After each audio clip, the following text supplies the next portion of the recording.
Harry Green writes, overall, I liked the Oscars. I thought 12 Years a Slave was a better film overall. Yet I believe that McCanaughey gave a better performance than Chiwetel. But the winners just seemed to be predictable because I felt like I knew who was going to win.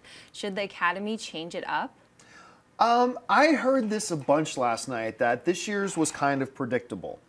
And I think for a lot of the categories, I mean, Dennis went 6 for 6, so it must have been predictable. Yes. I did not. I did not. But I went 22 out of 24 on my overall thing. So, I mean, there wasn't a lot of surprises that year.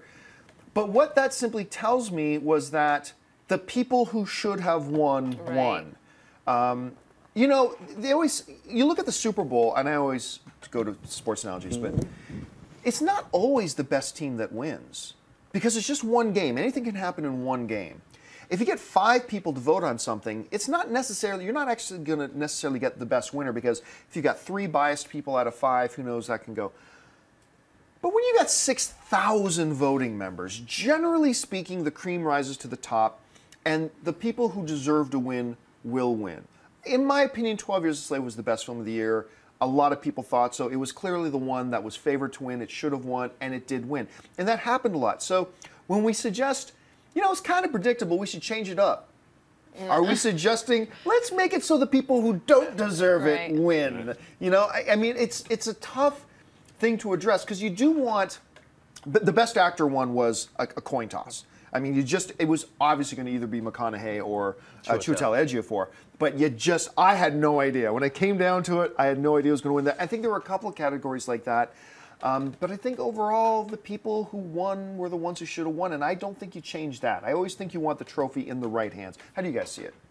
Yeah, I mean, being predictable is not a bad thing when it comes to the Oscars. It means exactly what you said. It's like, well, it seems like everybody who should have won did win, and even though I knew 12 Years a Slave was going to win in my heart of hearts, but I was like, let me just chuck this other thing just in case. But because you would have looked like a genius. I would have been like, see what I told you? Wolf of Wall Street and Gravity both won. It would have been like, what? Yeah. So, I mean, yeah. I mean, do we want it to be unpredictable, like some craziness all of a sudden? Like, it's a crazy Joker's card, you know? Throw in a weird one that's not announced. And the winner for Best Actor, Hugh Jackman, Wolverine. Yeah. It's like, what? Yeah. So, yeah, I think the predictability of those 5 names, and then it really comes down to, like you said, it's a toss-up between those 2, and it's a hair toss-up. So I don't think there's any problem with that. All right. I don't always agree with who wins the Oscars, but that doesn't mean that there's something wrong with the system. I mean, when you want to change something up, it's something flawed with the system and how they vote, or there's some corruption, or, you know, stuff like that. But in this case, it's not that, and it's just people voting. You don't always agree with it, but I think the predictability comes in with, there's so many award shows leading up to the Oscars that you can kind of gauge how people are voting. You know, you have the DGAs, the PGAs, the SAG Awards, you know, Broadcast Film Critics, yeah, like all that stuff, and that's how you kind of form an opinion of how the Oscars are going to go. It doesn't always go exactly that way, but there is at least a sense of who's kind of the favorite. Can I just say I'm really happy that Her won for Best Screenplay?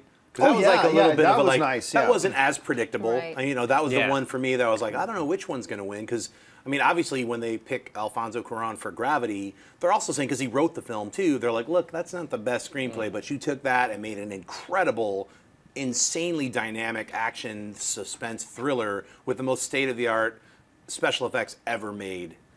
As seen yet, you know, in theaters. I've never seen a film that technically precise and amazingly well done.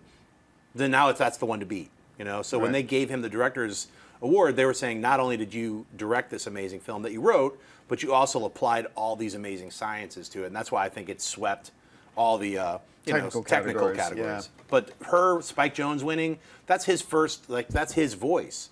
Yeah. He wrote the screenplay. Not only is he a great director, but they were saying, look, we respect you as a writer. So I thought well that was deserved. great. I think American Hustle was favored in that category. It was. It was favored. I was really happy, though, when he won for Her.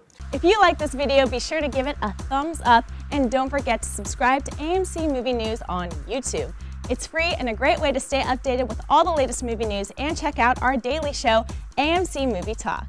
Also, don't forget to check us out on Facebook and Twitter to stay in the loop for our special prizes, giveaways, and contests.